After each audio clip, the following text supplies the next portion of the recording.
Ranjana was the co-founder and executive director of Apna Gar, among the first organizations established primarily for South Asian families impacted by domestic violence in the nation. And one second, I'm just admitting some more people. She was the executive director of Asian Human Services, which provided comprehensive social services to Asian families in Chicago.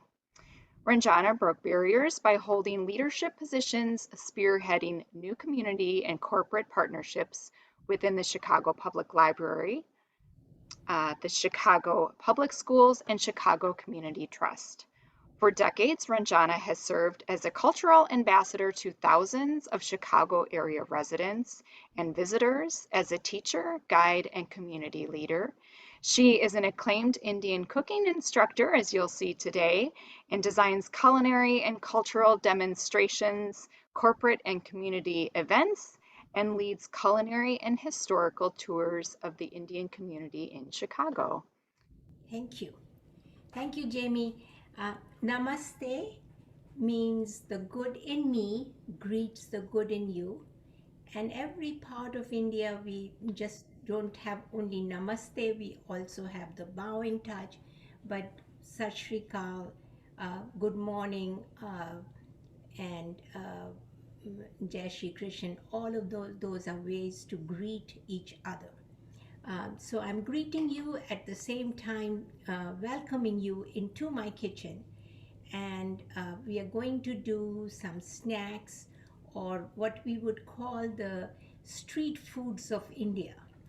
And that means that anywhere in India, if you went and you asked for these things, or you went in front of a vendor, right away you could get either a full meal of what we are cooking now, or at least a taste of it.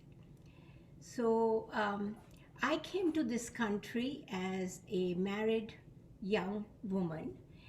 My husband was working at Michael Reese Hospital, and he was also doing his PhD at IIT. And when I came here, I didn't even know how to mail a letter. That was my very first journey into Chicago, and I had never taken a plane before. So it was really a cultural shock, but at the same time, a lot of assimilation. And it was very, very much. I have to give credit to my husband, who took me around, said, yes, you can learn. And then at the same time, I had a master's from India in psychology. I joined IIT. I did a second master's, because at that time you could be grandfathered in to be a psychologist, but then they stopped. And I also did my doctoral work in clinical psychology.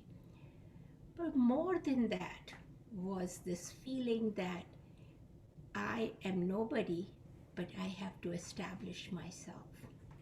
And in order to do that, it meant being with people, understanding their background, and at the same time, learning the ways that I could incorporate into my life what was available, what was steadily things that I could see, and that was very, very important. So Ranjana, I'm going to interrupt really quick. I'm having a couple patrons requesting if you could speak up a little bit. I can hear you okay, but I think a couple people are having a little bit of trouble. We have the closed captioning on, so that should help. But if you could, I'm going to speak louder, and that okay. means I'll be like a teacher and screaming. Okay.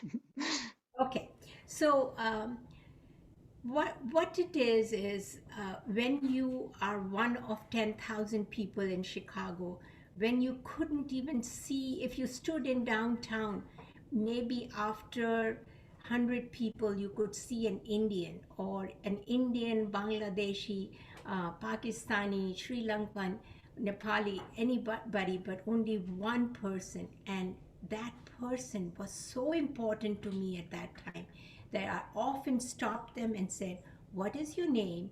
What do you do? And will you come for dinner to my house? And that is that urge to communicate, the urge to expand your repertoire of what was specifically Asian, but in some ways, even if the language was not there, it was important.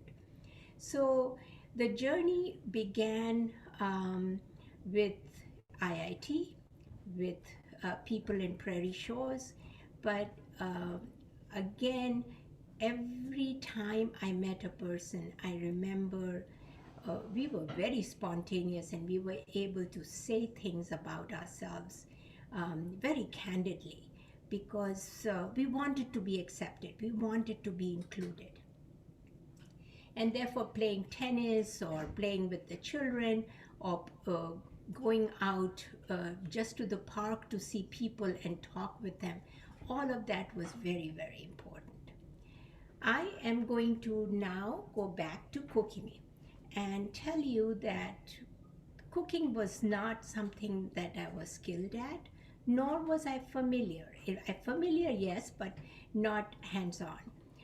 I came from a very orthodox home where wood and coal fire was used, and my mother was always afraid that if I was wearing a dress or if I was wearing even the Indian outfit, which is called salwar kameez, I would burn myself.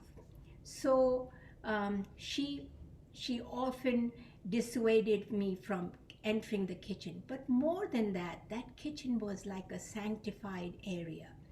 Every time my mother or the person who cooked it was called from the higher caste, he had to have clothes washed before hanging, dried, and then he would come inside. And that was a pedestal, and there was a wood fire and a coal fire. So if you think of cooking was limited to that 1 hour, 2 hours, or 3 hours. But people did not move out of that pedestal, and they cooked at that time. So that kept the cleanliness there. It also meant that everything was washed before you even started cooking. So it was something where I would say it was pure cooking or purified cooking. I would do the serving part, I would do the salad cutting, but I rarely cooked with fire. So when I came here, my husband had cooked the first meal, and the second day he went and walked to Michael Reese Hospital. He said he will come for lunch. I panicked because I had never cooked a full meal by myself. My brother, who had a Watts line in New York, he called, and he and his wife dictated, and that's how the first complete meal was cooked. After that, we were the first married couple in IIT, and all the bachelors, and there was only one single woman, but all the others were bachelors. They would say, cook this for me, or do this, and I would say, I have never cooked, and they said, we will teach you. And these bachelors became my first teachers, besides my husband. And they would tell me how to prepare something. And then we had the Diwali party, which was the Festival of Lights. And the first Festival of Lights that I celebrated, it was in the efficiency apartment. And we had close to 30 people, but all of them were bachelors. And it was a delight because they helped me in making that full meal. So the first thing that I'm doing is I'm making chai, and chai is a drink that we really think of not something that you can get from Starbucks. It is something that came through the mountains by Persians in the 15th century, and it was done on a tripod, and it was the last thing that people ate after a meal. And it had milk and water, and the milk was from goat's milk, and that is how chai started. I'm going to make chai for 2 people, or even one person. If any of you want to follow the other recipe, which is for, uh, for 4 people, you can do that. So I'm just going to put 1 cup of water in a pan, and I'm going to put the 3 spices and the milk. If in case you are allergic to any milk product, you can also use almond milk, oats meal. You can use coffee mate afterwards. So you can just boil the water and you can do that. It doesn't have to be the milk that we buy, or homogenized milk.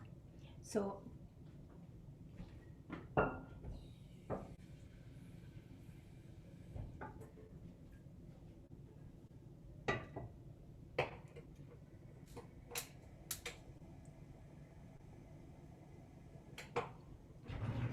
I'm just starting that, and in that water I have 3/4 cups of water, and I'll put 1/4 cup of milk. If you are not using the milk, you can use only water. This can also be made in a microwave, so you don't have to have a pot, but I'm making it in a pot.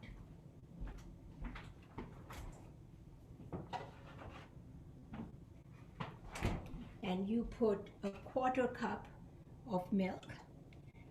Next thing that I'll make, I'll measure it for you so you know.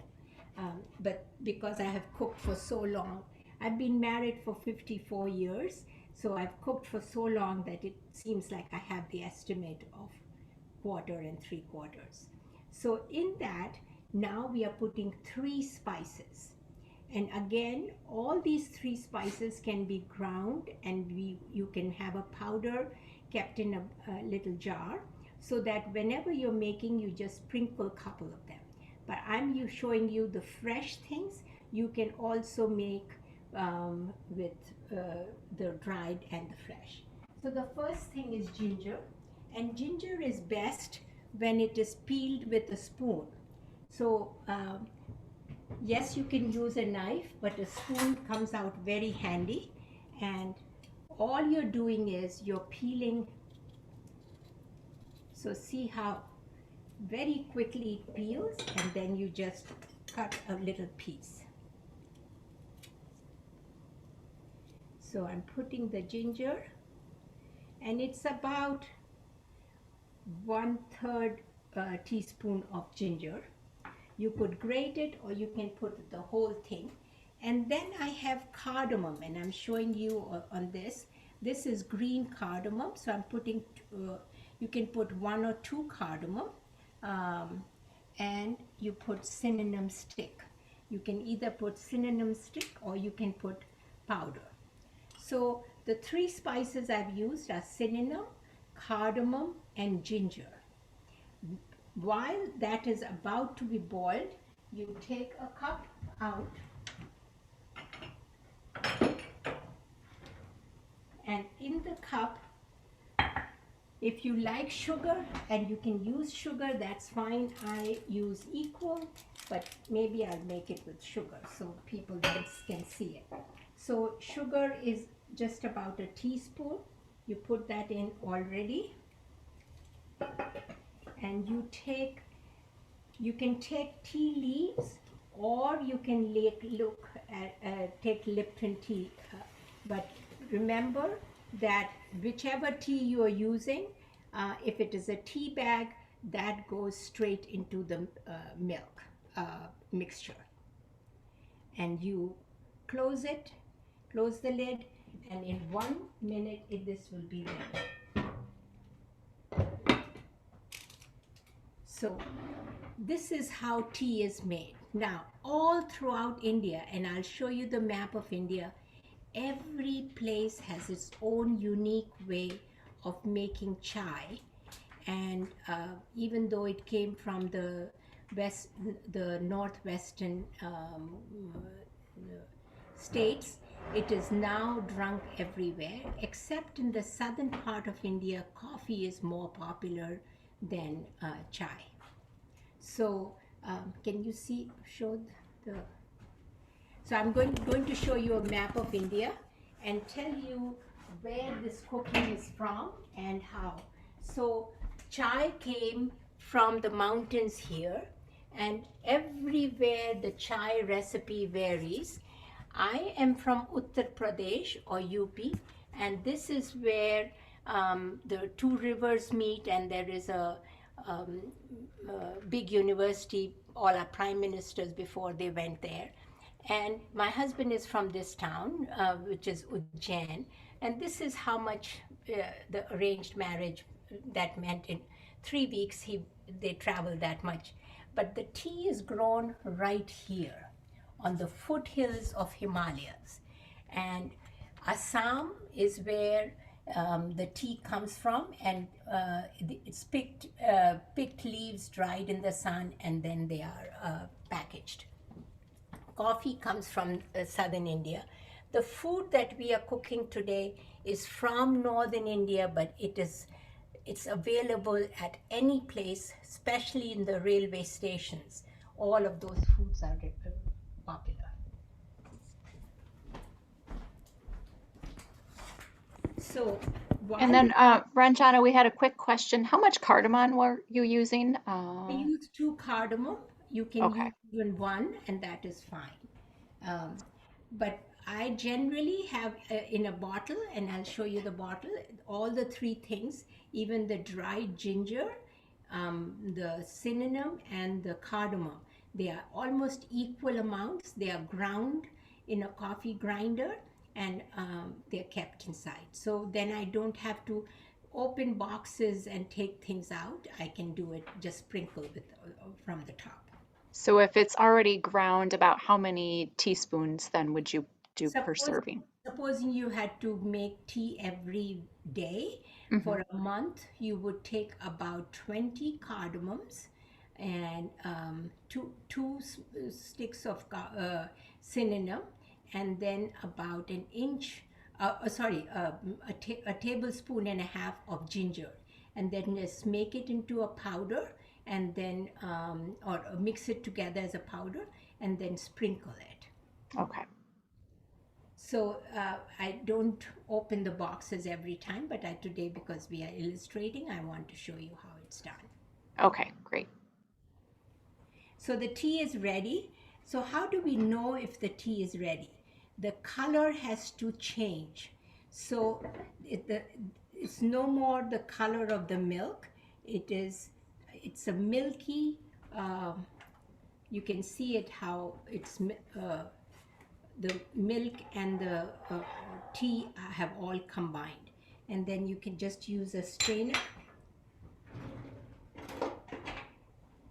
and strain it in your, and you already have a teaspoon of sugar in it, so you don't have to add any more in the cup I had put it in before.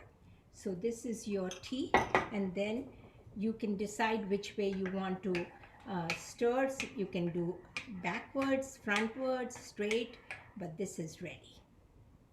So this is your chai, and we always begin, if there was an unexpected person that came to your house, you always serve them tea, and it's not so much a cold drink. It is, I mean, if it is hot weather, of course you would serve a cold drink, but tea is very popular all throughout. All right, so the next thing that I want to show you, how we roast spices. And we are going to make samosas. And in samosa, for the chutney, we roast a spice. So I'm putting cumin seed, and I'm roasting it just for a minute. And see how quickly this same seed of cumin, when you break, it won't break. But when it is roasted, it's so fragile that it will break. And that's what we are going to do. So in 1 minute, this will be ready. We are going to use it for the chutney. And chutney means something that is finger licking good, and it is always an accompaniment. It's not any different than you all using tomato ketchup to season anything that you're eating. So We have green chutney, we have brown chutney, which is made out of tamarind, and then we have tomato chutney. And most people have more than that, also pickles, and they accompany every meal that you eat. So it's kind of something that goes with your dishes. So in about a minute, this will all become brown. And then if I pick up one of the seeds and try to break it, it is so fragile that it will break. So it's ready, and I'm using a coffee grinder, and that's where I will put the cumin to grind.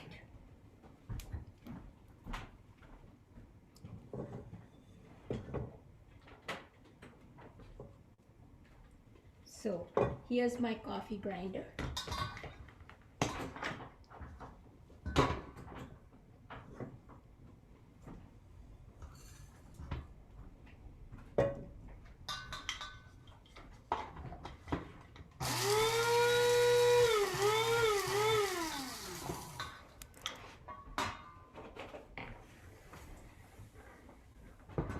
Okay, so this is done, and this looks like this. Now we are making chutney and the filling for the samosa. So the chutney, as I've said in the recipe, it has half a banana.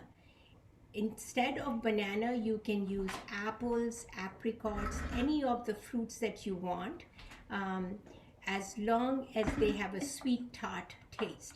Even a mango can be used, but not the ripe mango. Okay, and so I'm just using half of a banana, and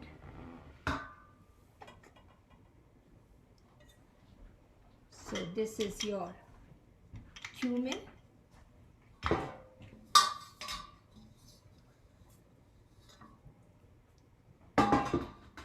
The cumin seed, where did it go?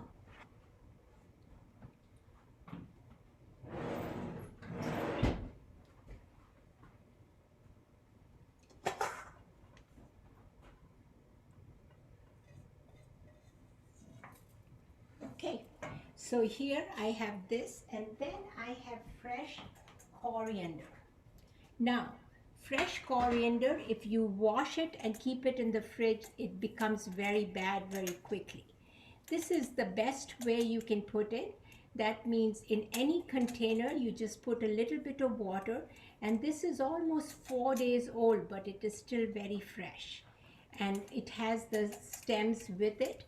And when you're making chutney, you do not have to take out the leaves, because Chef Mathis, when he had come for a class, he said, "Oh, why are you throwing this away, the stems?" Because the stems have the same taste. So we are using that. Now, I don't know how many of you like green chilies, but this can be jalapeno. If it is habanero, remember to use only half, but green chilies are put in. And then you have salt.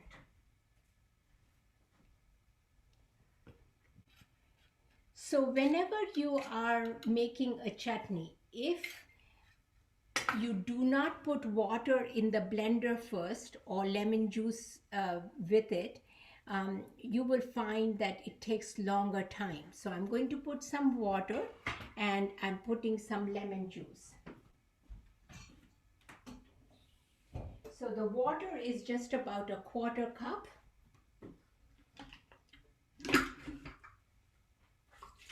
And I'm putting a tablespoon of lemon juice.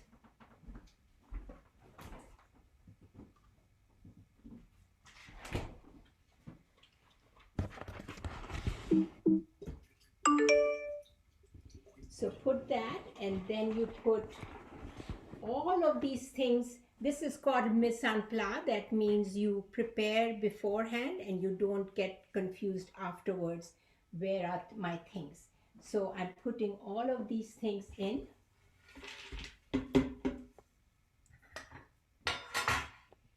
And we are blending it.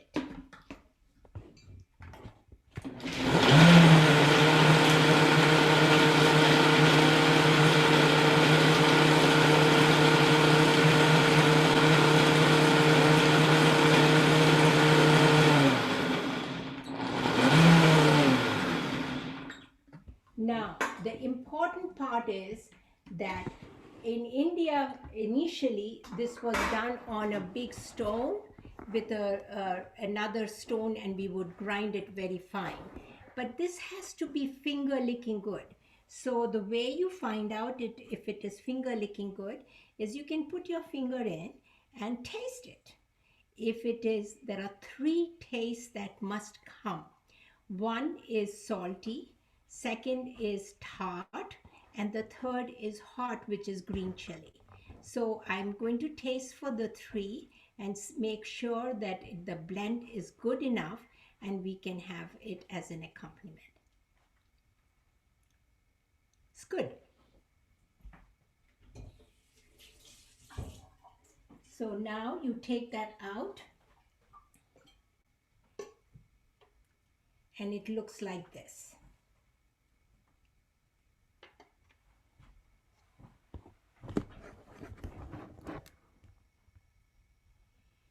So this can accompany anything that you want, and it's very good.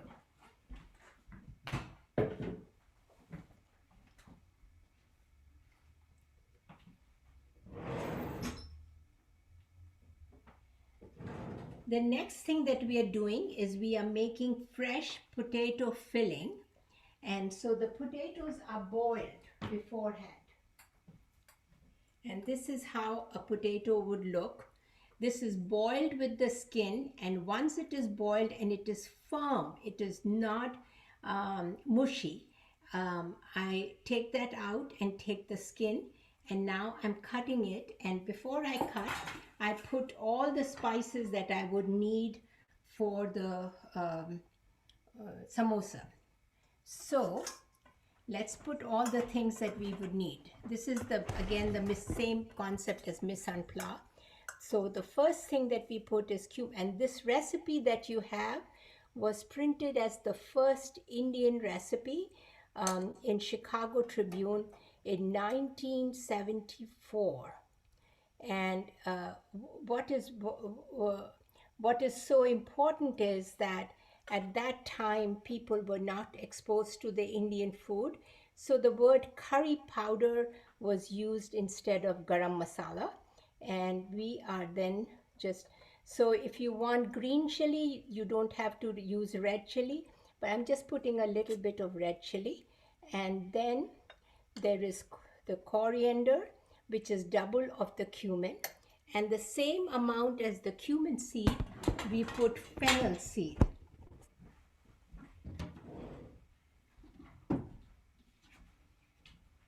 So fennel seed is the one, when you go to an Indian store, just as you're coming out, they give that to you to use it as a mouth freshener. So this is how it looks, and then you cut a green chili.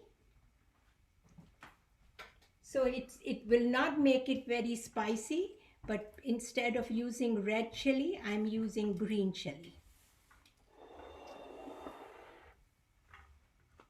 And then I have peas.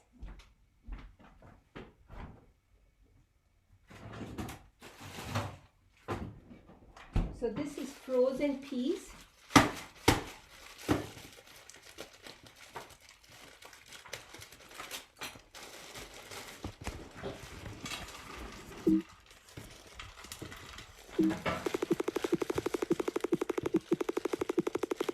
Now, looking at this, you always say, did I put something tart? Did I put something hot? Did I put something salty? So right now, we are missing the salt. So we are going to put some salt. And the tart we are going to put at the end, and that is mango powder. It can be lemon juice, but mango powder is made from raw mango dried in the sun and then made into a powder, and it's tart. But you can also use lemon juice. So the first thing that you do is you put oil. Now, depending on how much oil you like, you can put 4 tablespoons or you can put 1 tablespoon. So generally I am about 1 tablespoon Um, so you heat that oil first, and the first thing that you put is always the seeds. So we have two seeds, the cumin seed and the fennel, and we are putting them in.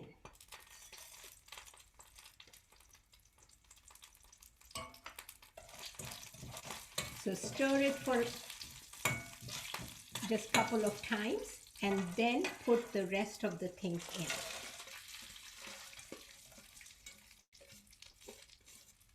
So now we have put salt, ground coriander powder,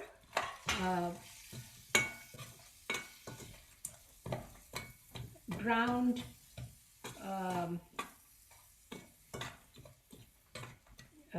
chili, and then green chili. So all of them are there, and salt. So now you take your potatoes and you cut them. So if you like, you can always cut your potatoes beforehand.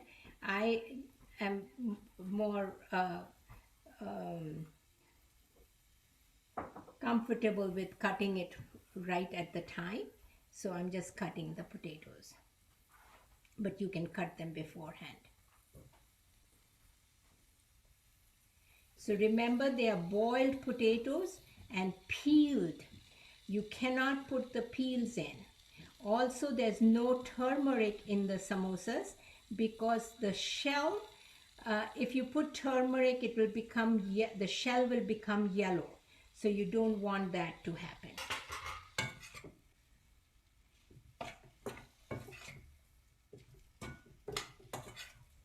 So you can either put lemon juice at this point to get the tartness, or you can put the mango powder.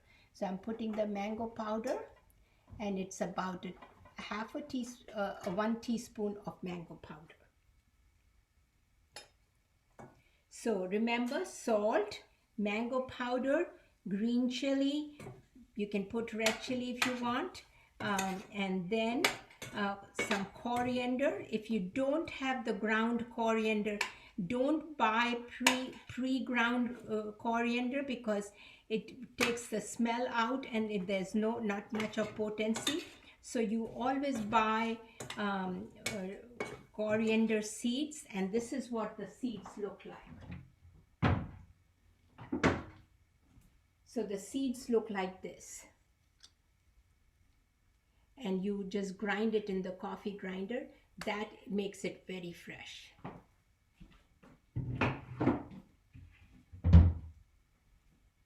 So at this point, even though the potatoes are cut, I am going to use a masher to mash it up.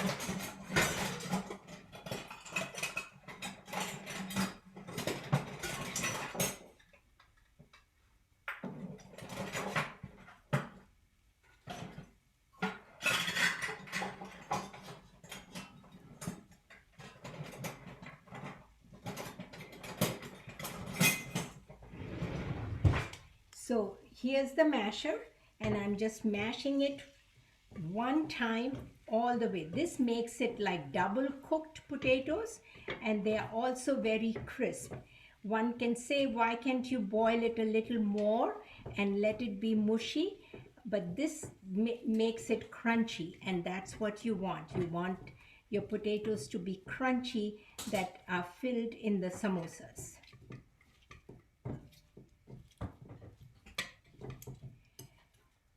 And this was one big potato that we used, and this will serve 3 or 4 people.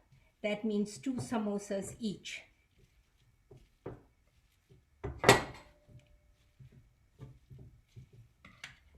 So if you like to taste it, you can, but most of the time, because I came from a family where if we tasted, we couldn't offer the food to God, so we don't taste our food.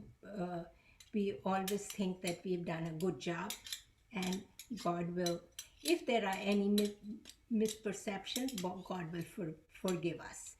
So this is ready, and now I'm going to make the dough. And the dough comes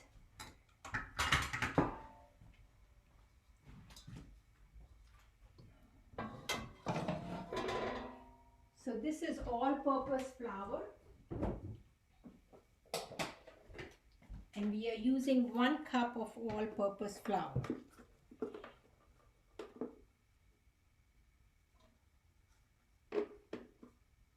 So this is full cup. Now I could use a Cuisinart to make this, but this is easier because it's a small amount. So the first thing that you do is you put your 2 fingers and make a hole. In that hole, you then put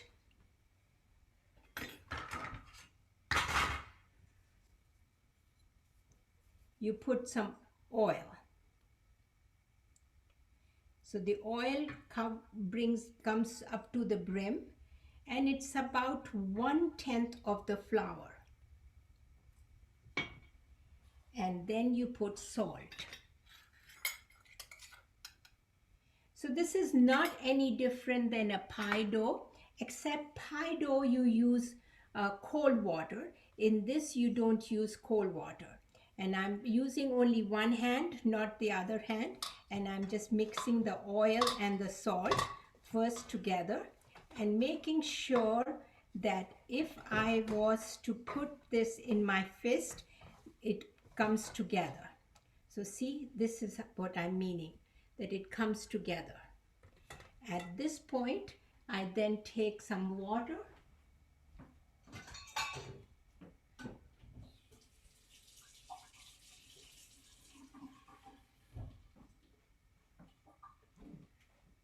and you never put water all at the same time. Even though you may use all the water, you sprinkle little by little and bring everything together. So it's a little easier than Cuisinart, because Cuisinart you not only have to have the right measurements, but at the same time it has to pour properly so that when the flour is moving around, the water comes together and brings it together to be a ball.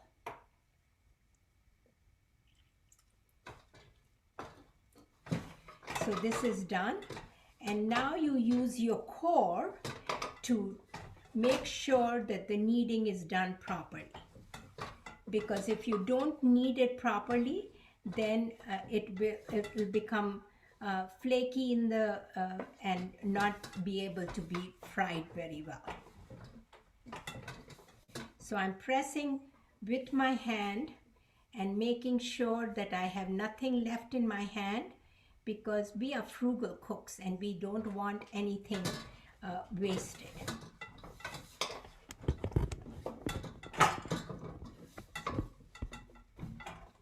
And the interesting thing is, this is 54 years old, and it moves around. So it's a very good thing to make the dough. It's called a parat.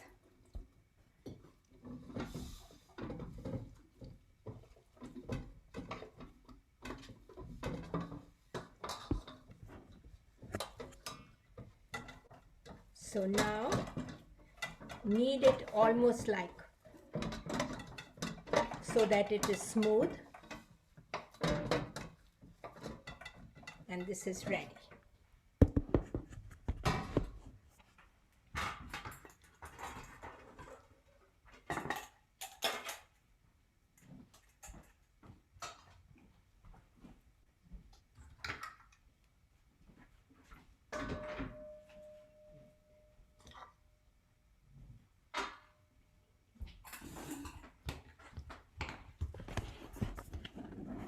So all this that I have in my hand, again, you don't want to waste any.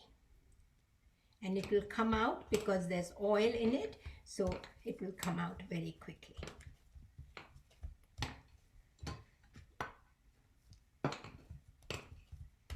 Now, what you do is you can make a long rope or just massage it as a ball.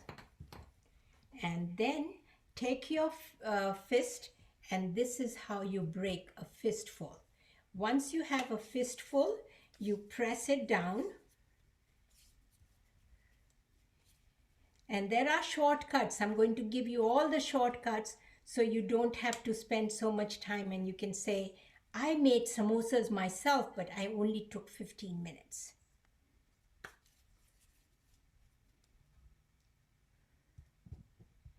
So this is my rolling pin, and I am just rolling paper thin. That means my marble base, I can actually see through this flour the marble base. So it has to be very thin.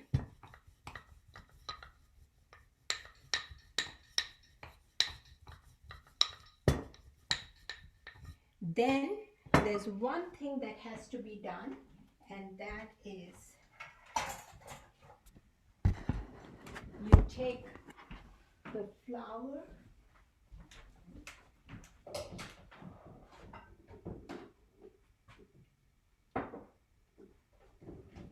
you take a teaspoon of that flour and you put a teaspoon of water, and that makes it to become a paste. So I'm not using egg to seal my samosa. I'm using a paste made out of the same flour and water.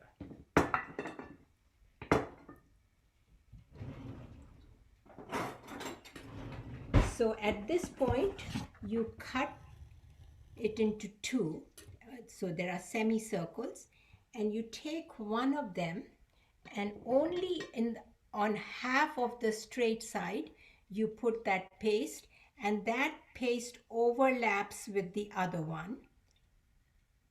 So it becomes a cone. And when you make the cone, the sealed part always comes near the thumb, so you know it is there. And then you fill it. And remember, if you fill very little, people will think that you are miserly. So fill up to the brim. And then take the paste and put it all the way around, and then you seal it. So the sealant is right opposite the straight thing that you have joined before, lines, and now you put that. So there is no opening, because if there's any opening, what will happen is your filling will come inside the oil, and everything, not only will this get filled with oil, but even the oil gets wasted. So this is one, and I'm making one more samosa, and then you would know how to do it. So again, it's the straight side, half of the straight side, then cover that up with the other one, and make sure that it is all closed. Then put it towards your thumb and fill that up with the potato and peas filling.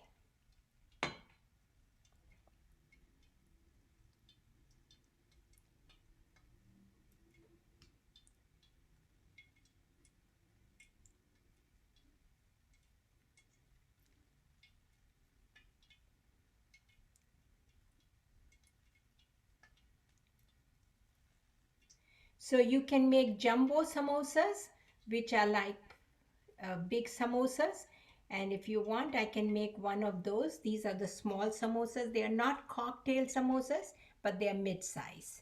And for cocktails, you can take the same dough, and when I'm rolling for the big one, I'll show you how you can make for the small ones for the cocktail. Again, samosas are now available in Costco. You can always buy it. But when they are made fresh at home, they really have a very different taste.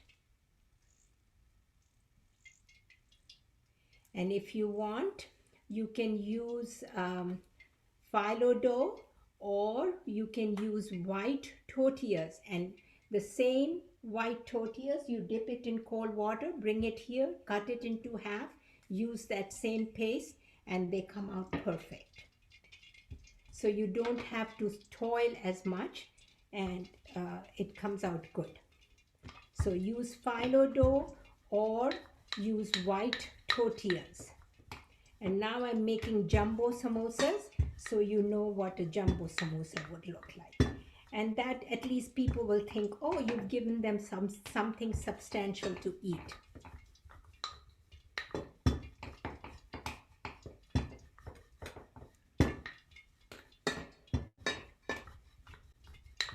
So this is almost like as big as the stone.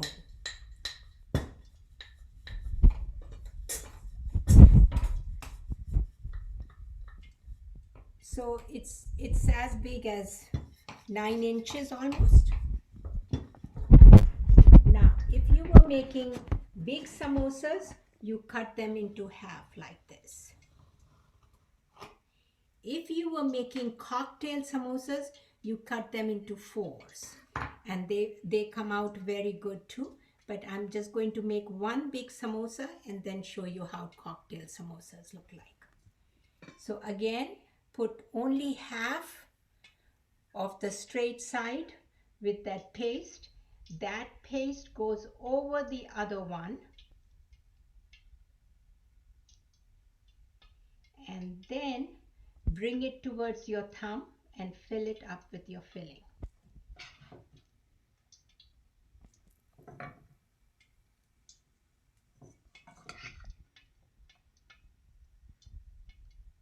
So when you make the filling, make sure that it has enough tart, enough salt, enough heat, because those are the three determinants that make a good samosa,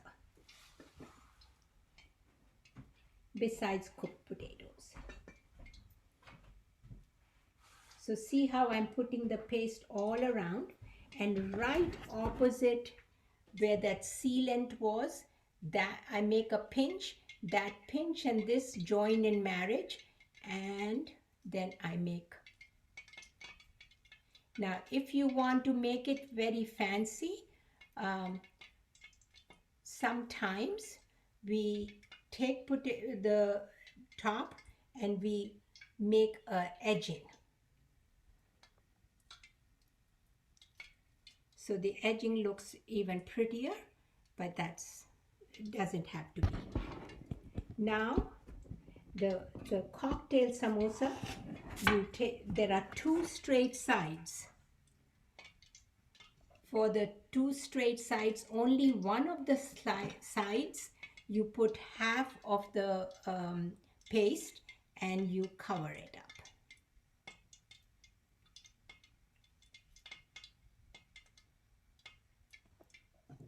And then put the potatoes or the filling, and now the filling goes all the way at the top, and this joins.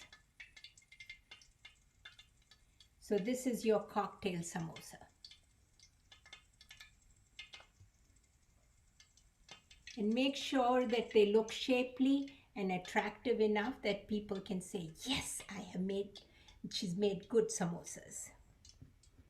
So again, this is half, only half, and that half goes over the other one, and then you join and you put the potatoes.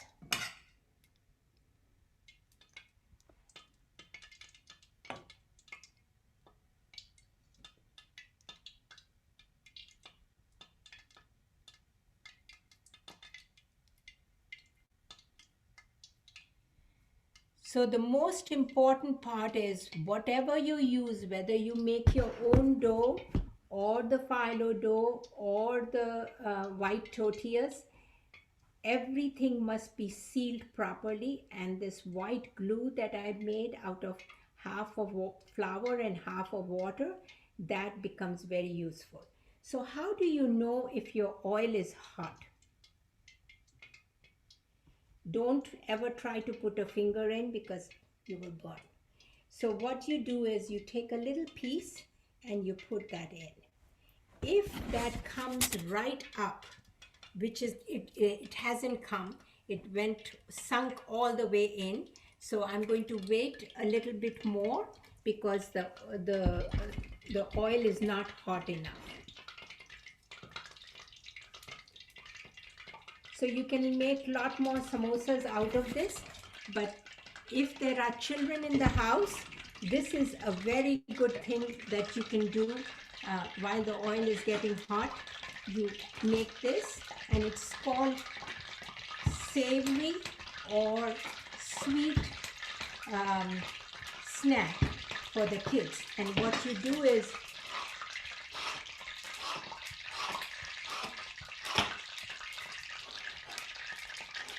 so you fry each one of these, and then for children, I generally put some sugar and cinnamon and then coat them up.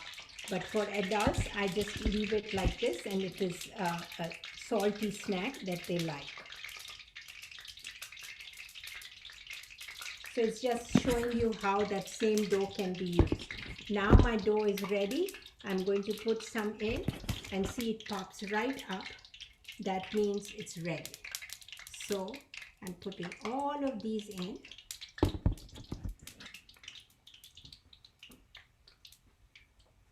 So I'm separating, because if I don't separate, then they stick to each other.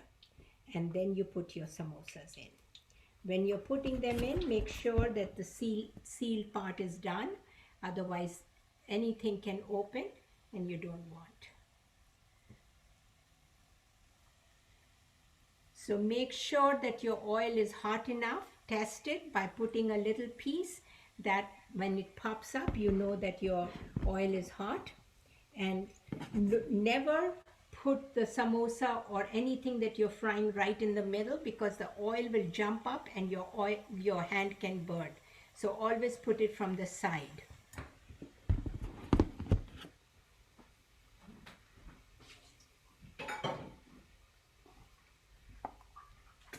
So take a slotted spoon and while this is being prepared, what you do is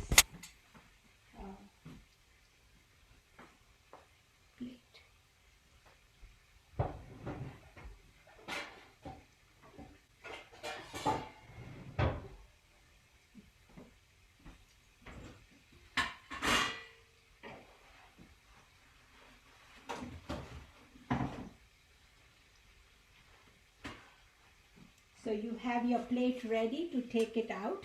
So make sure that most of your plate is covered with a paper towel, and then slowly turn each one of them by bringing it to the side and then flipping it.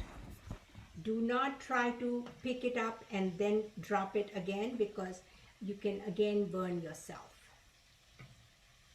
So see how I'm bringing it to the side and I'm turning them up.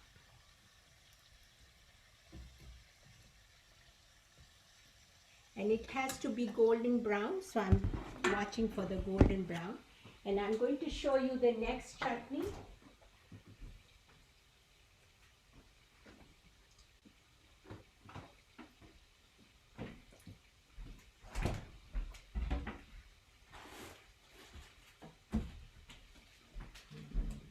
This is called tamarind, and you can buy it in a paste form or a jar, or you can buy it like this. And I have only taken 1 inch by 1 inch, and it is very tart, and it comes from a big tree, and it's a pod. You let it dry, and then when it becomes brown. So this is very tart. So here I have soaked it in water, and it looks like this. And in that I am putting 4 things. I'm putting sugar to dissolve the tartness, salt, red chili, and some chaat masala. Chaat masala is a blend of 3 spices. It's cumin seed, black salt, and black pepper. But if you don't have chaat masala, you can just put a little bit of cumin seed, and that is perfectly fine. So I'm just going to make this chutney. So this is salt,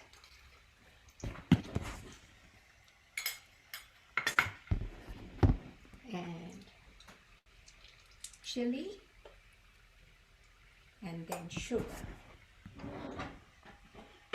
And actually, Ranjana, I'm just going to jump in real quick. I think we can see pretty well when the camera is just sitting down on the counter. There's a lot of movement otherwise, but it looks pretty good that way. Okay, so this is all done, and it has to be again finger licking good. So once you soak them, it becomes very easy to make this chutney. So the chutney is ready.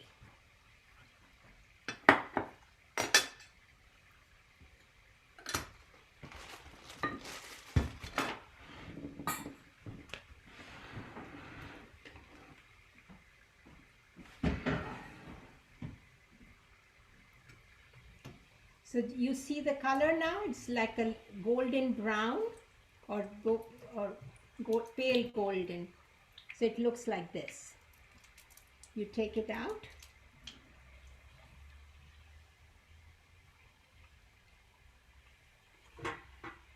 So we have three sizes. We have regular samosas, we have cocktail samosas, and we have a big samosa. So you decide which size you want and you can make it. And this is called sakarpara, and we are just going to put some cinnamon and sugar. Cinnamon and sugar, and it will become a very tasty snack. Okay, so here's cinnamon. This is ground cinnamon and ground sugar, and we are just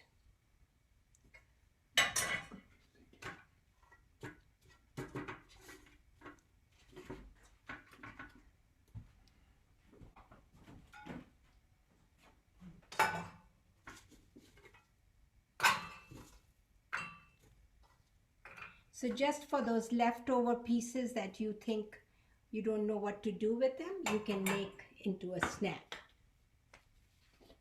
And this is ground cinnamon. You can also put ground cardamom if you want. So this is a good snack for any time of the day.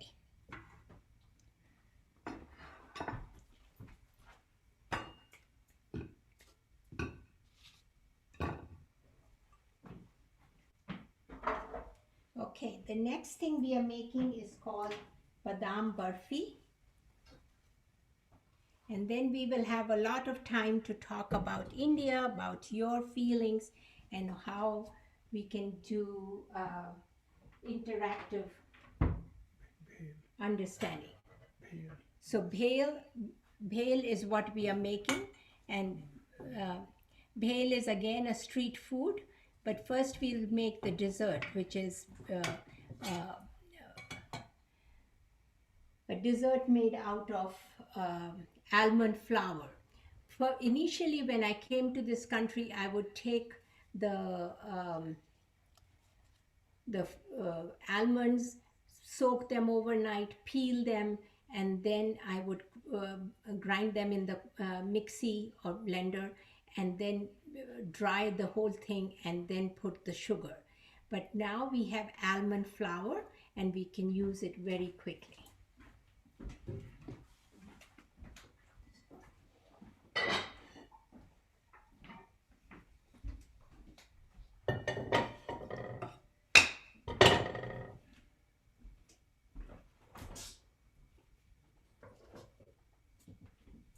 So we have unsalted butter.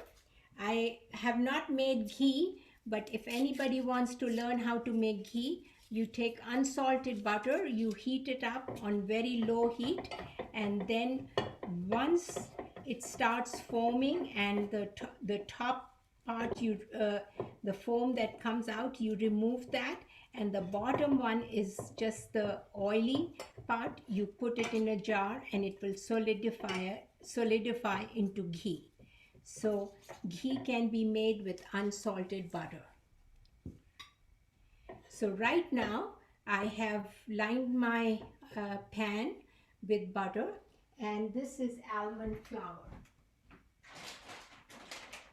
So it's just a very simple dish, especially because you don't want to spend so much time.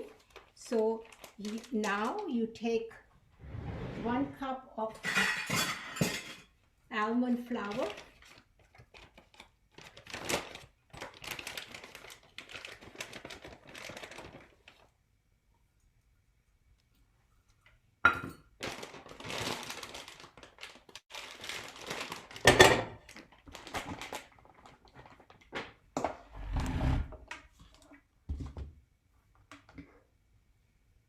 and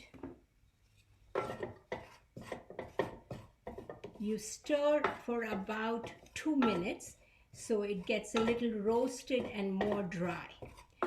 If you leave it for a longer time, oil will start coming out, so you don't want that stage to come.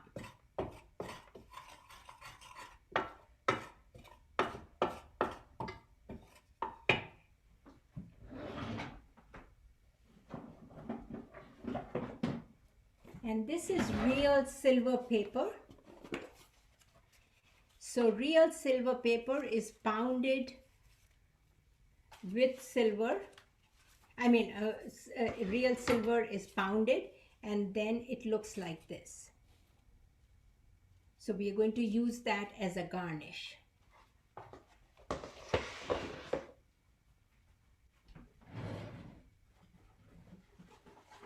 Is everybody following me?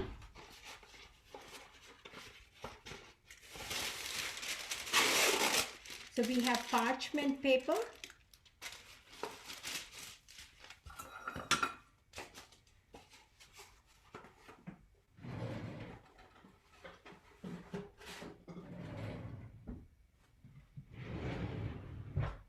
Just want to double check that I'm teaching you the right thing.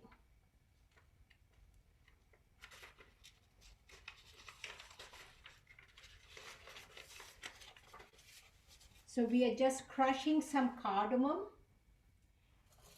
and when you do that, you take cardamom and you peel it.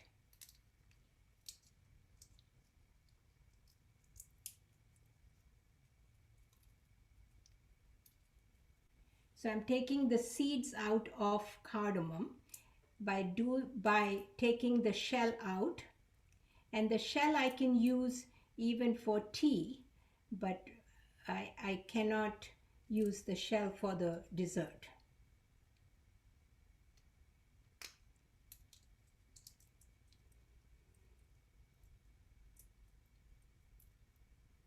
So once I have this all the cardamom,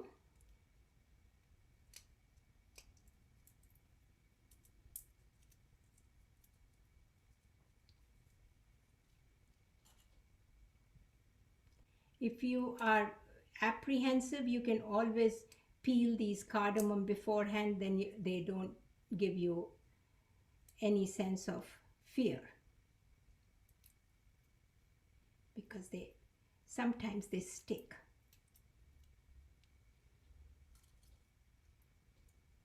Now I have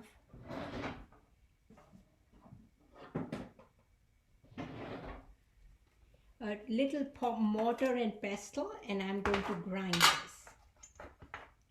So this is my little mortar and pestle. I'm grinding my cardamom.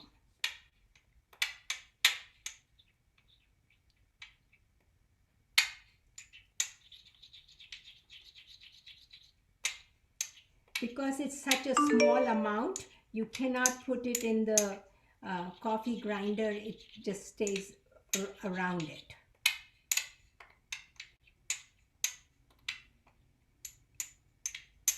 Sometimes I even add saffron, and the saffron looks like this. So saffron is the stamens from the crocus flower, but right now I'm not adding it.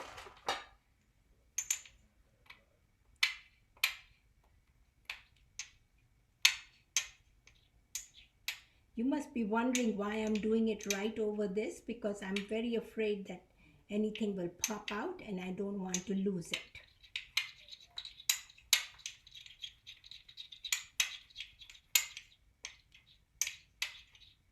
So my cardamom is ground.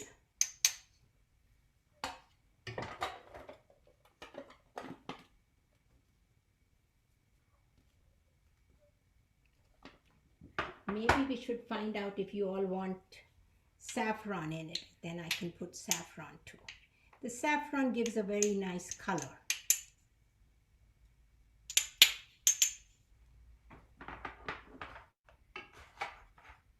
I don't see any questions about the saffron, but I've held off from using it because I've heard it's so expensive. About how much would a package like that cost? But this costed, at that time there was a drought, so it costed $116, Mm, but now you can get it for 65. okay. And it's 1 ounce, and that 1 ounce will last me 3 years. Oh, okay. Okay, nice. Okay? So it's, and if you go to, what's it called? There's a store in downtown,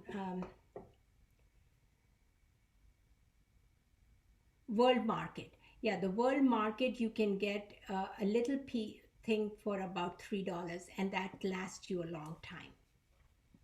Oh, World Market. Oh, okay. Nice. Nice. So you don't have to go to the Indian store because this takes a lot of money.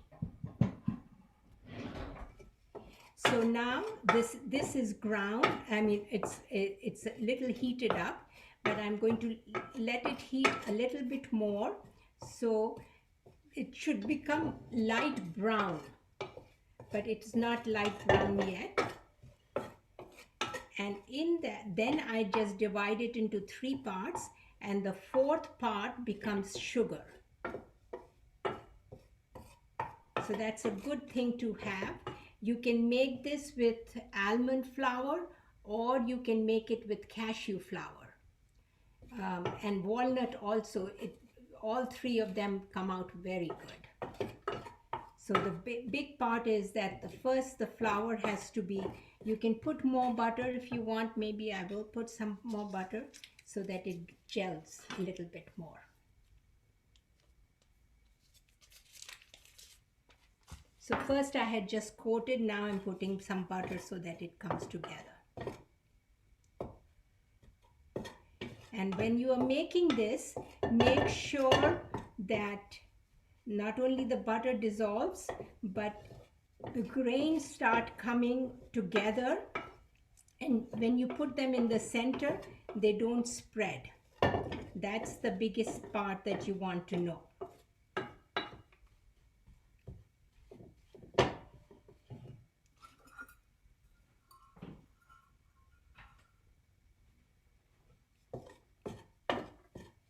I wish all of you could taste this, because I do feel that this is not any different than marzipan. But it's a very quick way, and you can make that. And then you can make your shapes if you want. But I'm just making barfi. Barfi means a fudge, and I cut them into diamond shapes. So this is a pretty quiet bunch today, but if you're cooking along with us, we'd love to know. If you would just want to give us a little thumbs up, we'd love to know if anyone is cooking along today. Yeah, and also it's not a quick lunch. It's something where you feel these are just snack foods. You're making them into lunch. It's almost like a small sandwich. So the potato samosa becomes a Now samosa can be made 100 different ways. Any filling that you have, you can put it as a filling inside a samosa, as long as it is dry and it's not liquidy. So all your favorite things, from pumpkin to cauliflower to meat of any kind, all of that can be made into a samosa. And there is a store in the heart of India, Hyderabad, where 100 samosa is made 100 different ways. It's the same filling as the shell, but the filling is different. So here, if you see, this is now started to gather up, and now you're going to put some sugar. But the sugar is always 1/3, so you don't want to add too much.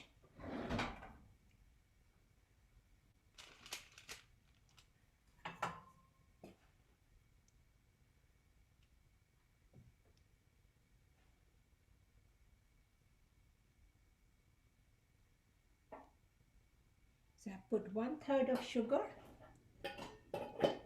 and there's cardamom, and then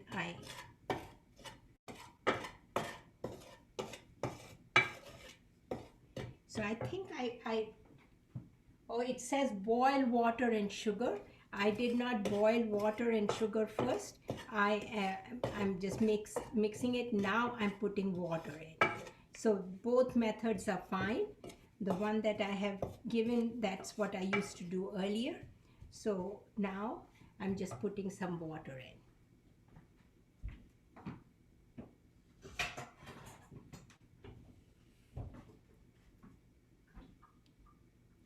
So again, don't put too much water.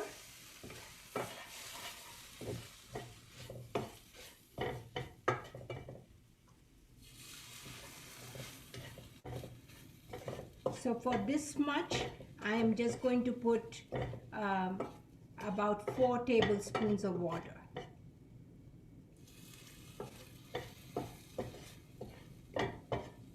So for a cup of,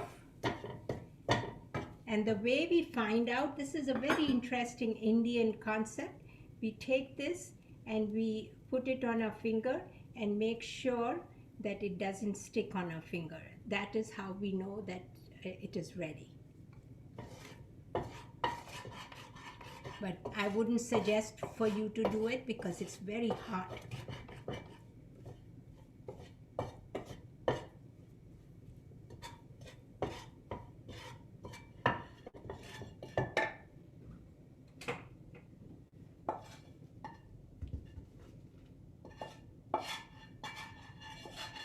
It may be the quickest dessert that you can make.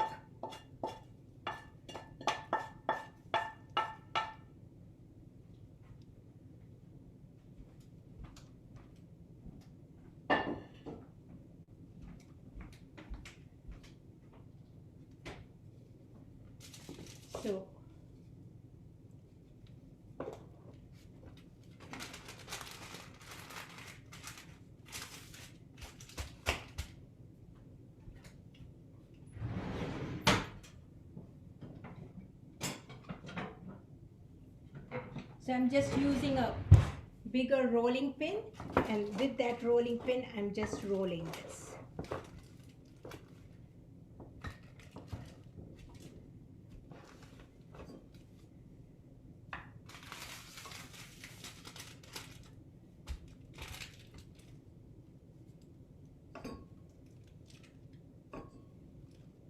So it's not heavy rolling, it's just light rolling. And at this point, while it is still warm, you put your silver paper. I hope some of you have had this sweet in Indian stores. And about how thin do you roll that? This is about 1/4 inch. Okay.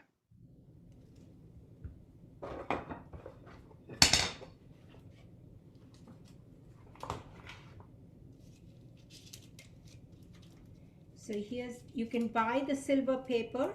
It's about 50 cents a piece at the Indian grocery store. And this is how you put the silver paper.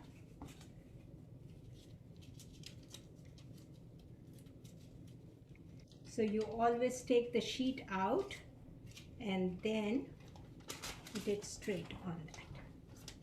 And actually, I know I asked to keep it stable, but if we could get a quick peek at what you're doing there, that would be great. Fine. Yeah, we did. Oh, great. Thank you.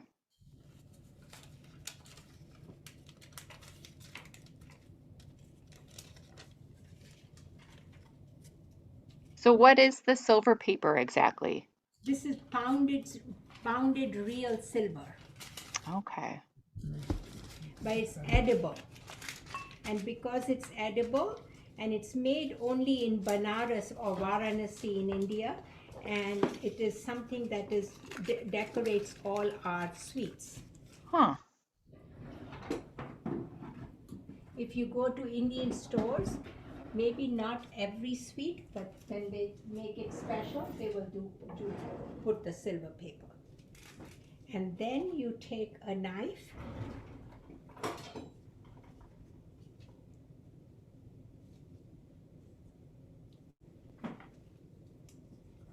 and you cut it. So while it is still warm, if you cut it, and you can make it into diamond shape, small or big ones, whichever one you want.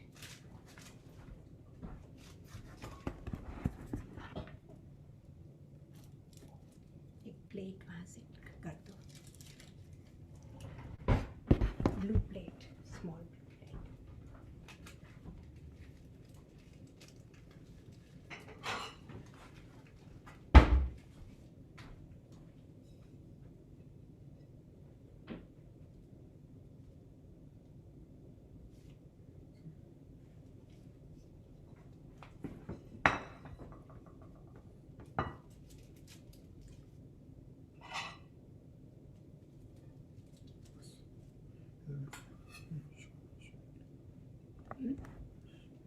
I'm showing it 1 minute.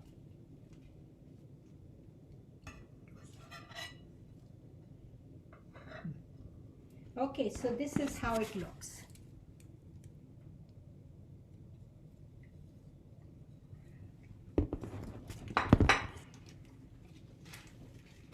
Could you see it?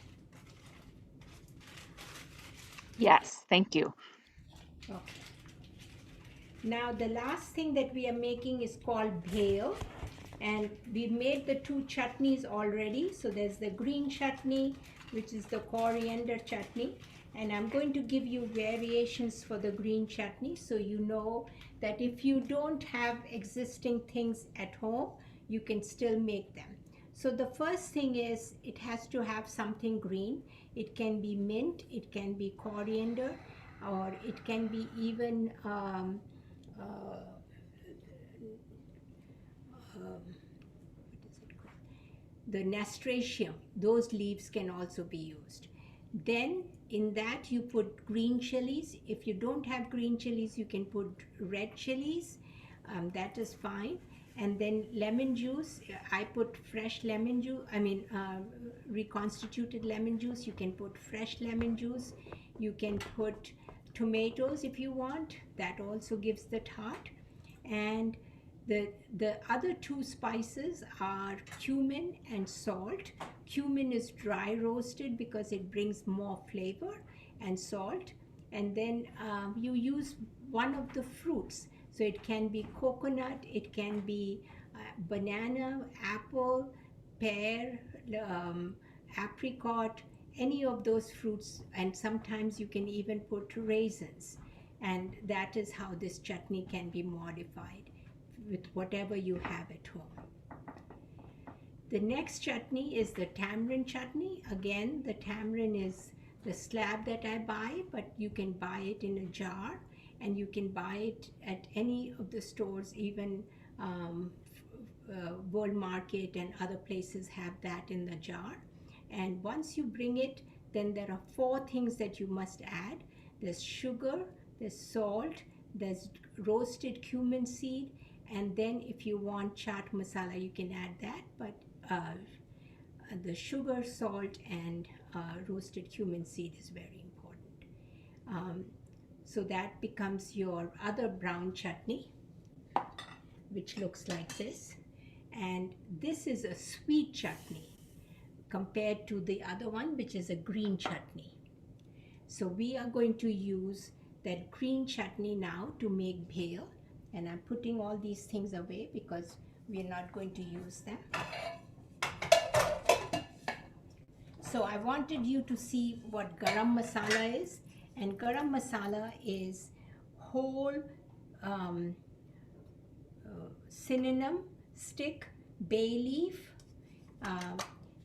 cumin seed, um, cloves, black pepper, and cardamom. So you mix all of them. I also have white poppy seeds and red chili. I can even put that. And that becomes my garam masala, or the sprinkling spice, and that looks like this. So it becomes like at the end of any food, I can add that. So I could have added that to even to the samosas at the end, but it was fine. It had enough spices.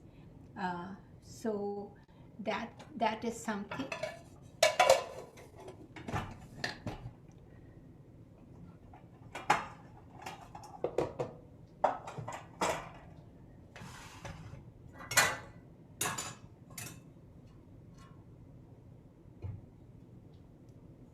So we have these potatoes and peas already cooked, and you could use that as a bhel, but I'm going to show you how to make bhel.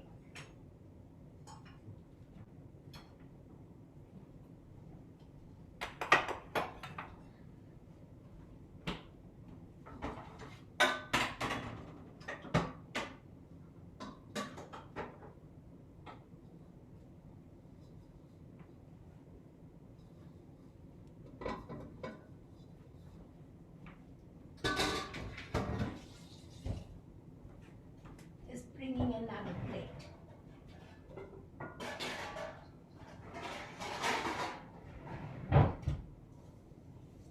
So I'm going to show you all the things that I'm adding in bhel, and if you can take the recipe and follow with me, it will be easy.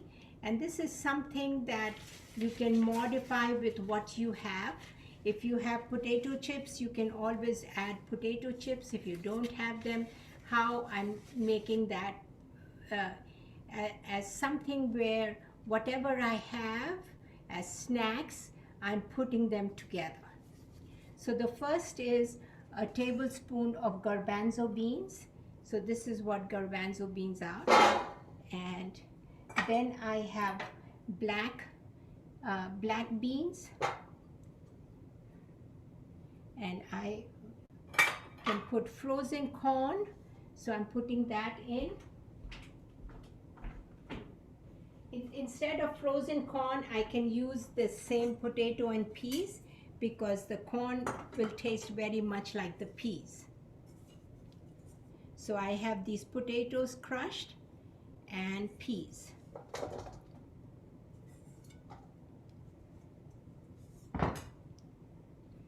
And then I have fresh cilantro.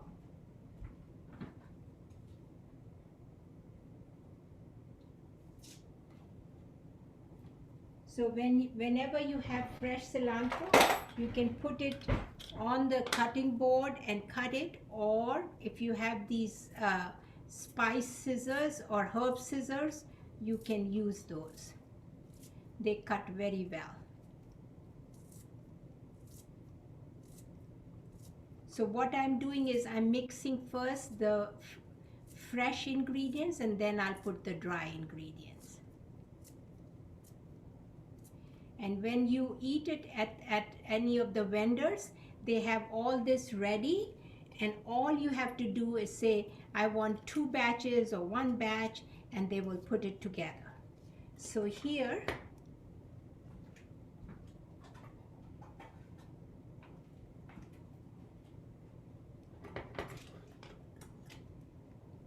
so I'm cutting the green chili.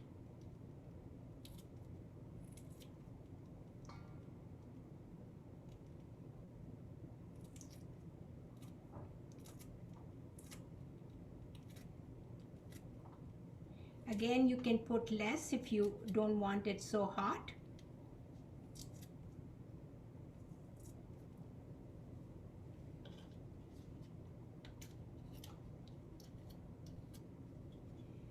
And the next one is, I'm just using the red onion, but you can use white onion too, there's no problem.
the fresh onion.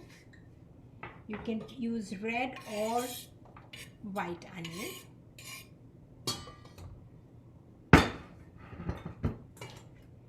And then I have put the green chili, so I'm not putting the red chili because it becomes too hot, and 1 lemon juice.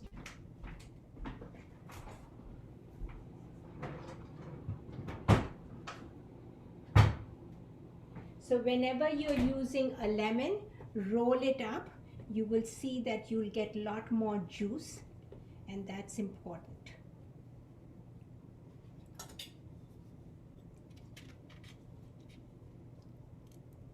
And when you're taking them out, sometimes they have a lot of seeds, sometimes a few seeds. So make sure your hand becomes your strainer. Otherwise, people will not like a seed in their food.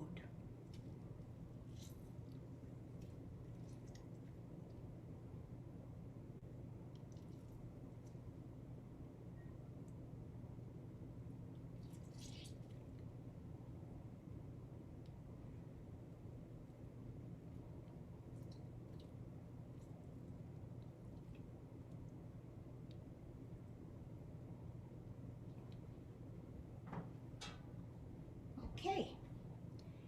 Now, in terms of fresh, we have 1 more tomato.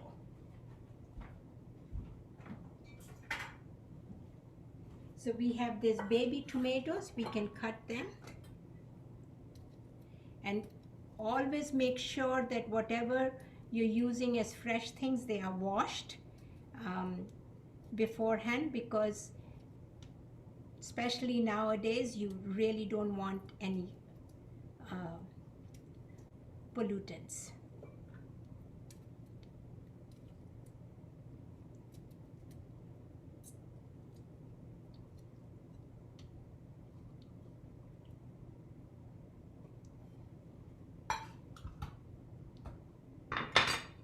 Okay, now we have onion juiced murmura. Okay, now. So I have peanuts, and these are called puffed rice. If you want, you can use Rice Krispies. You don't have to, this is from the Indian store, but you can use Rice Krispies. That's what I used to use all the time. Okay, and that has peanuts in it. And then we have, these are crackers, and I'm just, instead of potato chips, I'm using, these are a little more healthy than potato chips, but you can put potato chips. And then this is shredded wheat with lentils, but this is called dal moat, and it's also an Indian snack. So we're putting that in. And now you take the chutney,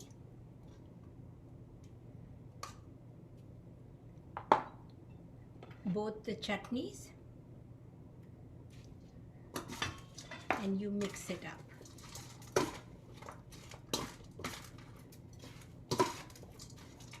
So if you have to make this with, you can use black beans, you can use chickpeas, you can use soak any lentil and use that. But then there is a crunchy thing that comes out of potato chips, or you can use the Chinese noodles, and then the puffed rice, you can use the cereal. So once this is done, then when you have to serve it,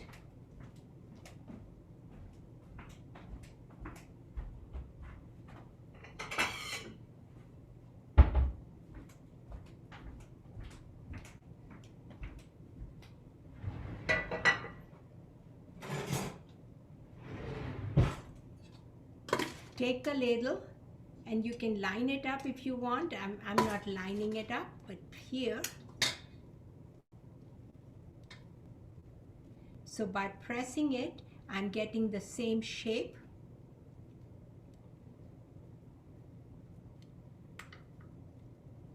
And then I put that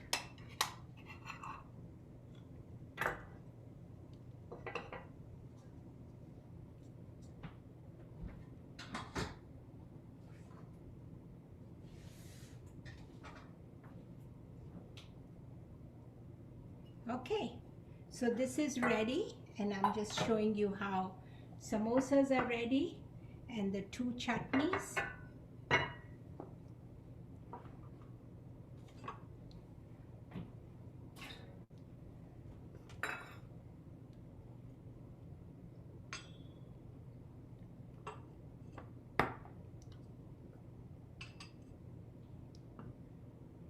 And chai was already done, and there's one more, barfi.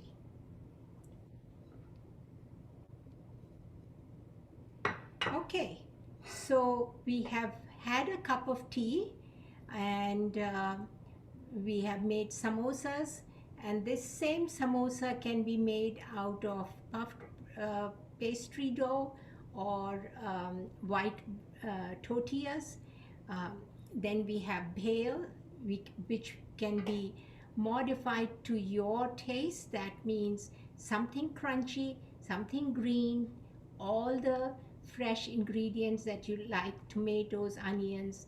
You can even put cooked beans, corn, peas, whichever one you want, and potatoes. And then in that you put some spices as well as some of the chutneys. So the two chutneys are there, and then the almond fudge is almond barfi, and it is made out of almond flour instead of pure almonds, which would be um, soaked overnight, peeled, and then ground, and then dried up. So it takes a long time. So the almond flour becomes a very useful tool right now, and we have put silver paper on it. So we have cooked all kinds of um, snacks that you can buy anywhere on the streets in India. And I just wanted you to know that they can be also a part of a complete meal. A bhel and a samosa can become a complete meal, and you can always have a dessert. So that's what it is. And anything else that you all want to learn, um, you can talk about it, and we can see how that can be learned. Ranjana, this was really wonderful. I think we learned so much. I know I did. Would we be able to angle the camera down just one last time so we can see your finished projects or products there? Sure. Can you see it? Great, thank you. Yes. Okay. And then we Now, do have some questions, so I will take a look at the chat and just read those off to you. So my question was, though, that it looked like you typically buy the whole spices and then grind them yourself. Is that something you really recommend? I know most people buy the pre-ground. Are we losing a lot of flavor by doing it that way? absolutely. And Yeah. the three spices that I would say taste so much better when they are ground at home. It's not turmeric, it's not red chili. Those two I buy as ground already.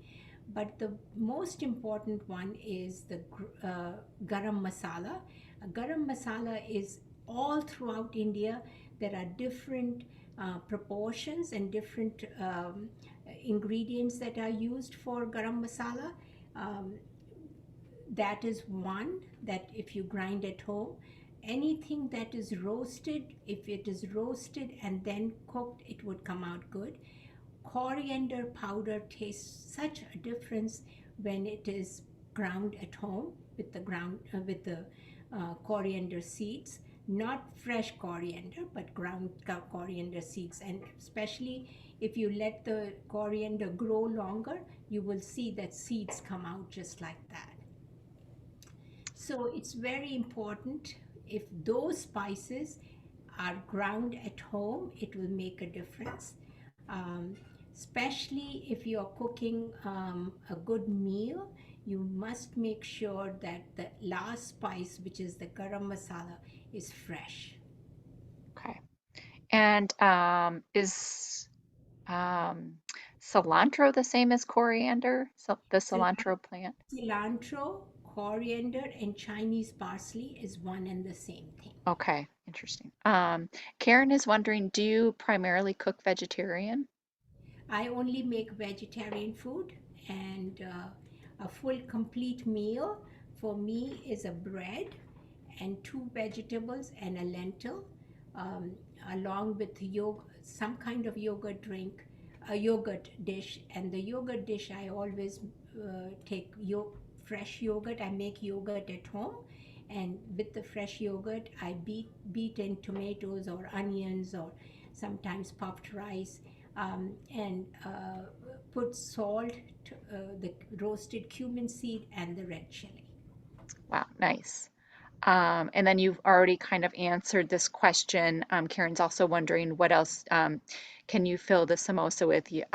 That was answered, but is there a favorite of yours? The, my favorite is potatoes and peas, but you can make very good samosas with cauliflower, with broccoli, with Brussels sprouts.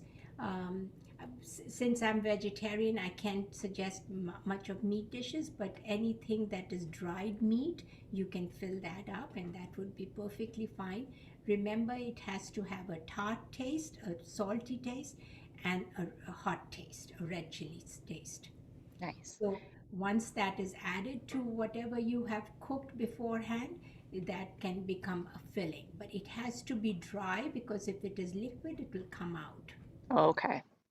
A lot of people wanted to let us know that they made the chai and were drinking it along with the program. So chai and tea, that's synonymous, right? You That actually say chai tea. You say, Cha, the word cha means like me, and when the Persians invaded in the 15th and 16th century, they were not treated very well with the people living in India, and there was hostility, so they would say cha, and the mm, cha means like me. huh, interesting. That is how chai became, and then Okay. it became very popular. And then we also had another question about the silver paper. I think that surprised a lot of us that we're not used to it. And then that was answered in the chat as well, um, that it's not just used for decoration. Is there any taste to it? It's a bland taste, but it has that look that you feel enhances the dish. Okay, it's very pretty. It's a condiment, yeah, that you garnish. And then Karen is asking, she has heard that turmeric is very healthy. What else would you use it in? I did not use turmeric at all today in all my cooking, but everyday cooking, all the vegetables that I cook, I always, after I put a teaspoon of oil, I put the seeds in, and then I put turmeric, red chili, and coriander powder.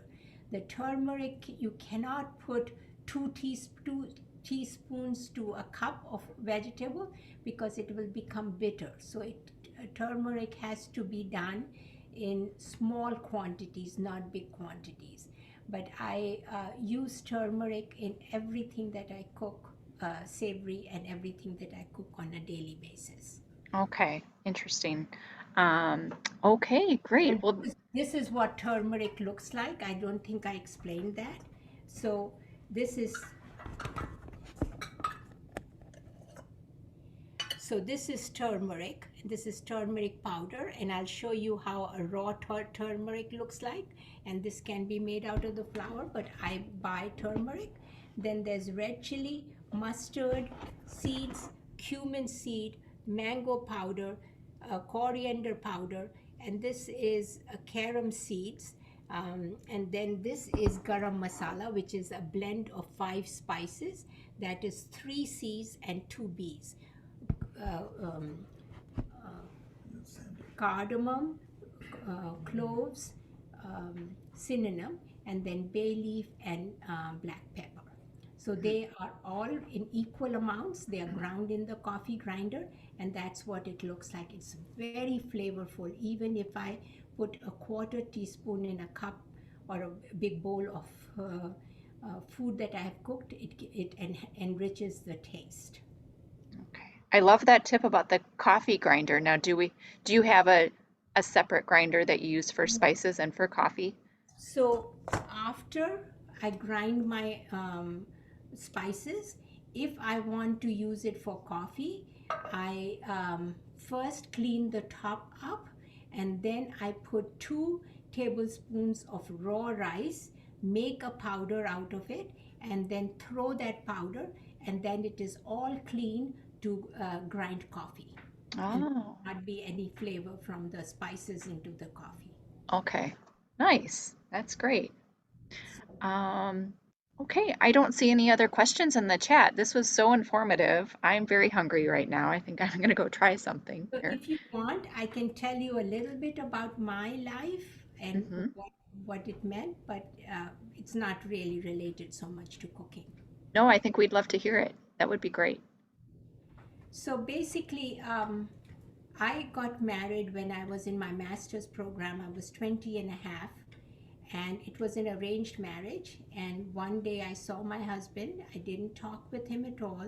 His family members interviewed me, and then 3 weeks later, about 3,000 people attended the wedding, and 150 people drove from almost 200 miles to come to my home, and they stayed 2 days, and that's how the marriage took place. Um, the home that I got into had Vijay had my husband had 8 uncles and 3 aunts, and everybody, because this was the last wedding, everybody came. So there were close to about 70 people living in the same house. My father was a judge of the Supreme Court, and my father father was a lawyer, a leading lawyer in the town I came from. So they both know each other, but our last names are the same. We only got married within Bhargavs, and otherwise it would be out of caste. And So the system is very similar, and that means when I went into my in-laws' house, I knew what they were cooking, I knew what they were doing, because similar things were done in my own home. I also was a tennis player and a table tennis player. I was a university champion in tennis and state champion in table tennis. Because my family, which were 5 brothers, all of them were very good in table tennis and tennis. One was India #5 in juniors. So we constantly played games, and we had a very big house, a 3-story house, and we could do hide and seek and play any kind of games. But more important, it was to be healthy. And the time for dinner or lunch was all assigned, and we always had to be there in order to eat at that time. Otherwise, things were just kept because there was no heating mechanism, and then you ate it cold. We didn't get a fridge only the year I got married. Just the year before that, we got a fridge. We didn't have any of that, so ice was used. Um, uh, when I came to this country, I did my second master's from IIT Chicago, and then I worked at a rehab hospital, and then worked in mental health for Asians, and I became executive director of Asian Human Services, second executive director of that. And after that, I went to Chicago Community Trust, which was a 1-year fellowship for minorities. And so, being a minority, that opened my brain, my ideas, and a lot to Chicago. And what came out of it was not only widening your horizon, but being able to interact with a lot of people and do things for them. So I worked with women in prison, women handicapped, a lot of women with mental health issues, and did a lot in terms of advancing and empowering women. So I've been executive director of 5 nonprofits, and I've also worked at Chicago Public Schools, about 7 years, and 8 years at Chicago Public Library as assistant to the commissioner. And then I was at the schools, I was with the different kinds of projects, science fair, um, partnership, uh, homelessness, and each of them provided me a lot of leadership, lot of training that made a big difference in my life. And now I do Zoom calls for um, telemed, and I also teach cooking classes. But I have been always active, and it has made a big difference in my life. Um, this whole thing about introducing cooking into libraries was was when Asian Heritage Month was established. I was one of the 5 women that established the Asian Heritage Month in Chicago, or day in Chicago, and then it became a month later on. But it meant that we could speak, we could be accepted, and we could be changing and doing things in a different way, so far as our values were also taken in. And that made a big, big difference in my life and in many, many other people's lives. So Well, I have, thank you so much. We really appreciate everything that you've done, and we appreciate you bringing this program to us, even though you are so busy. Um, this was very informative. Mickey is wondering, did you learn English at school from when you were young? yes, I went to a Roman Catholic convent school that was taught by German order of nuns who were very disciplined. That means I was caned a number of times, but that is when I learned English. And I also wanted to tell you I have 2 children, a daughter who's a lawyer right now, and she has done tremendous amount of work. Her group is called Anthem of Us, but she was in White House in Obama administration for 7 years in the Department of Justice as head of education. And my son was a famous filmmaker. He died 6 years ago, and he made 6 films. Oh, I'm sorry to hear about your son. Um, So Catherine, he they have motivated. My husband has been a vice president of Michael Reese Hospital for 29 years, and all of that has motivated me to keep going. mhm. Catherine is wondering if you could just speak briefly about the caste system. So I come from the highest caste, which meant that I could not touch the lowest caste person. And I am saying this because it was very hard, even in school. If there was somebody from the lowest caste, that person sat separate from us, not with us. And the activities were different. The second part was that being a high caste means that not only did you do a lot, indulge in a lot of prayers, you went for holy baths in the Ganges, because Ganges was right where I come from, but you also um, were with the same kind of people. You did not interact with other members of the community. When I came to Chicago, I became a changed person because I could talk with everybody. It was not seeing black and white, it was seeing all kinds of people and saying they are God's children, and that made a big difference in my life. So caste has been very prominent in my family, but I have broken a lot of barriers, and so has my husband. Nice. And then let's see here. When did you come to the US and why? What brought you here?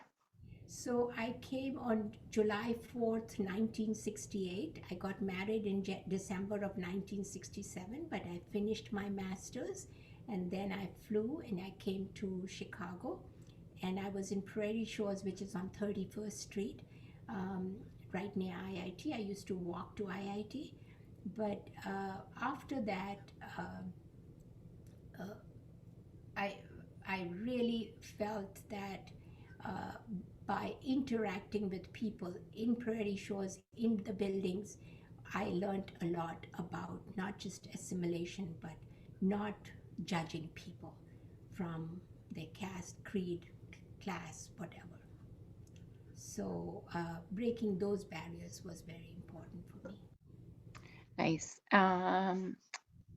Okay. Oh, one more question. You saw these, but these were all the grains. These were all the grains, and these are all the spices. So they are all there. Nice. So there are 13 kinds of grains that we cook, and I interchangeably use it every week. So one grain, one bread, and vegetables. So that's what we eat most of the time, and I make a lot of different kinds of snacks. The last recipe that you made, how do you recommend eating that? Would you eat that with as like a salad, or would you eat that with a type of chip? Which one? I think it was, how do you pronounce it? The veal? Bhel. No, that you eat just like that. You can even Okay, put chutneys on it, and it comes out very good. So you can put that and you can eat it like that. nice. Okay. Well, this was wonderful. Thank you so much. I hope to have you back. Maybe someday we can do some type of in-person program when we're ready to do to bring I've cooking back to the library. been to 11 different libraries, but Wow. Chicago Public Library, I've gone to about 20. Wow. But Nice. because the commissioner allowed me to start all the programs of during the Asian Heritage Month in different libraries, so I was one of the people who would go to each of the places. Well, thank you for being willing to do this virtually. I know it's not quite as fun and interactive as if we're in person, but I think people really appreciate being able to do it safely from home. So, I um, only want them to cook again mhm. and make it. And if there is any questions that they have, they can always write ranjana67@gmail.com or ranjana@indiancookingclass.com. Okay, perfect. So this program was being recorded.